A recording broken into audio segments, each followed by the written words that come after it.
충분하면 암세포도 정상세포가 될 수 있다라는 얘기입니다.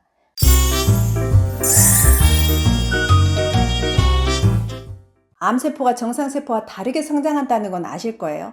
정상세포들은요, 정상적인 신호를 서로 주고받고 정상적인 과정으로 에너지도 얻고 정상적인 속도로 자라고 또 생명주기가 닿으면 다 알아서 스스로 자살을 합니다. 하지만 암세포들은요, 비정상세포죠. 비정상적인 대사를 하는 세포라는 거예요.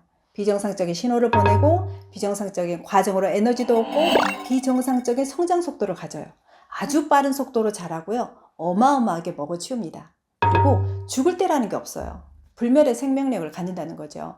그 예로 미국 여성 헨리에타 렉스라는 여성분이 있었는데 1951년에 자궁경부암으로 사망을 했어요. 그런데 그 몸에서 떼어낸 암 조직은 지금까지 살아있어서 계속 연구하는 데 쓰이고 있어요. 이 불멸의 암세포 이름을 헤라라고 지었다고 하죠. 암세포가 마치 기생충 같다라고 생각이 드는 부분이 바로 이 부분이에요. 우리가 죽을 때까지 우리 몸의 영양분을 도둑질하고 면역을 훔치고 새로운 혈관을 마구잡이로 뚫어서 혈액까지 도둑질을 합니다. 이렇게 몸속에서 암세포가 왕성한 활동을 가능하게 하는 동력 두 가지가 있습니다. 이 두 가지를 정확히 알고 대처를 할 수만 있다면 우리는 암에서 자유로울 수 있을 거예요.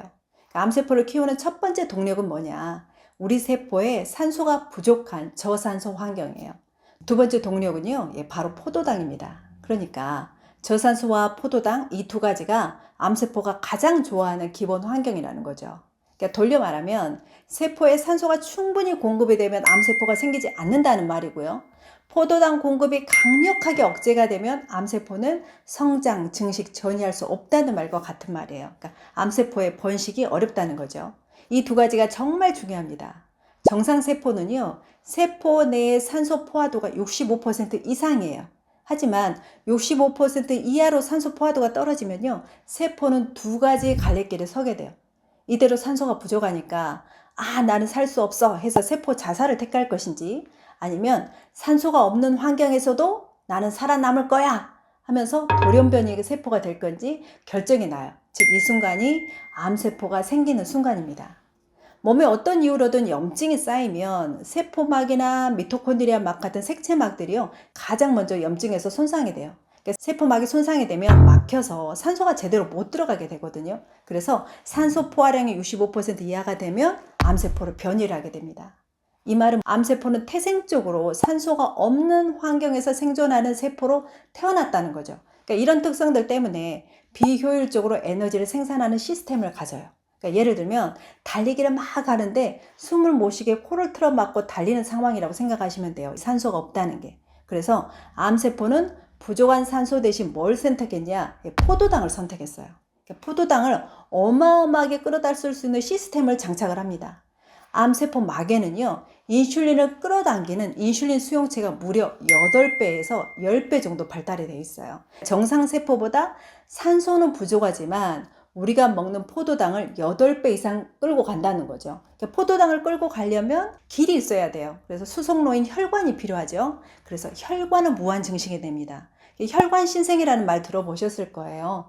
이 과정을 통해서 포도당 수송로까지 확보를 합니다. 환자들이 이렇게 포도당을 남김없이 암세포에게 다 뺏겨버리니까 암이 증식할수록 체중이 빠지게 되고 쉴 새 없이 무력하고 피곤하게 되는 거예요.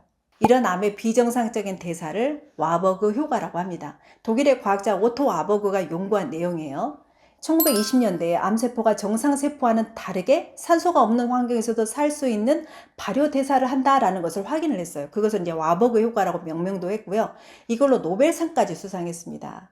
지금도 많은 과학자와 의학자들이 이 와버그 효과를 증명하는 연구들을 쏟아내고 있죠. 그런데 재밌는 실험이 있는데요. 이 암세포에서 저산소 환경을 없애봤어요. 그러니까 산소를 충분히 줘버린 거죠, 암세포에게. 암세포는 저산소일 때 생긴다고 했잖아요. 그런데 산소를 충분히 줘버렸더니 암세포가 정상세포로 바뀌는 그런 놀라운 내용이 실험 결과로 확인이 되었습니다. 너무 흥미롭지 않으신가요?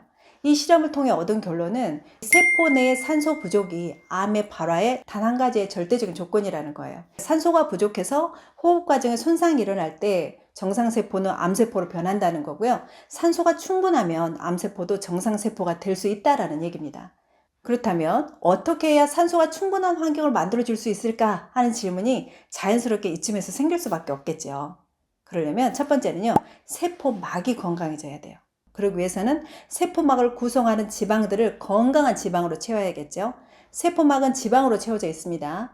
오메가3, 오메가6, 오메가9, 뭐 콜레스테롤, 포화지방 이런 것들을 건강한 지방들로 세포막이 채워져 있을 때 세포막의 물성이 말랑말랑하고 부드러워서 산소가 잘 들어가서 세포가 숨을 쉴 수 있게 돼요. 그래서 건강한 불포화지방산인 오메가3, 6, 9를 충분히 드시는 거 중요하고요. 그리고 두 번째는요, 이 ECM의 지저분한 환경을 깨끗하게 바꿔줘야 돼요. 이 ECM을 깨끗하게 하려면 여러 가지를 고려를 해야겠지만 ECM 청소를 잘 해주는 게 바로 비타민 P 종류들이 잘해요.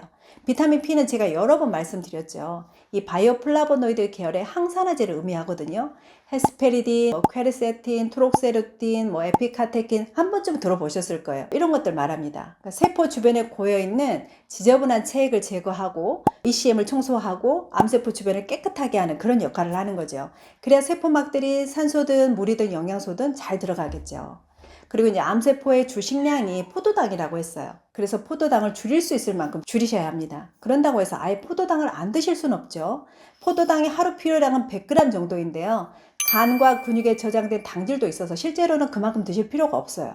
하루 25g 미만으로 드실 걸 권장하고요. 암세포는 포도당이 없으면 살 수 없다는 거 꼭 기억하시고요.